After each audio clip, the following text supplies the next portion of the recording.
मी Chandrashekhar राजगुरे, MA trade, शिल्प निदेशक, Yavatmal ITI. माझे गटनिदेशक BT राठोड सर, माझे प्राचार्य माननीय बुटले मॅडम. आज आपण शिकूया डिस्ट्रीब्युटर.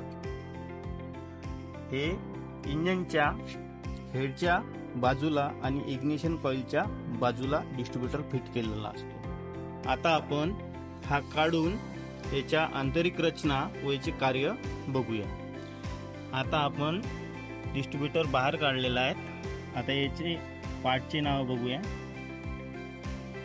ही झाली बॉडी, ही झाली डिस्ट्रीब्युटर कॅप, हे झाले कॅम लोब. बघा डिस्ट्रीब्युटर कॅपवर 5 पॉईंट लिहिलेला आहे. त्यात मधातला पॉईंट जो आहे तो इनलेट, जो इग्निशन कॉइलकडून 22,000 व्होल्ट घेतलेला आहे व हे 4 पॉईंट स्पार्क प्लगला जातो व डिस्ट्रीब्यूट होतो. आता बघूया याच्या आतमधली रचना कशी आहे. आता बघा हा बघितला होता आपण कॅम लोब. कॅम लोब हा कॅम शाफ्टला जोडलेला असतो. ठीक आहे.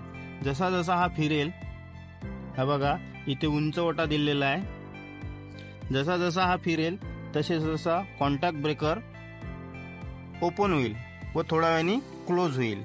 हे बघा इथे दिसत आहे, इथे बोट जिथे आहे तिथे. तशा प्रकारे हे जे भाग आहे कॉन्टॅक्ट ब्रेकर सिस्टीम. ठीक आहे. दुसरं कार्य हे कॅपॅसिटर. कॅपॅसिटर हे ऊर्जा साठवून ठेवतो. आपण याच्या आतमध्ये बघू. ॲडव्हान्स मेकॅनिझम डिस्ट्रीब्युटर आहे जे इग्निशन कॉइलकडून 22,000 घेतो. हा ॲडव्हान्स मेकॅनिझम हँडल करतो.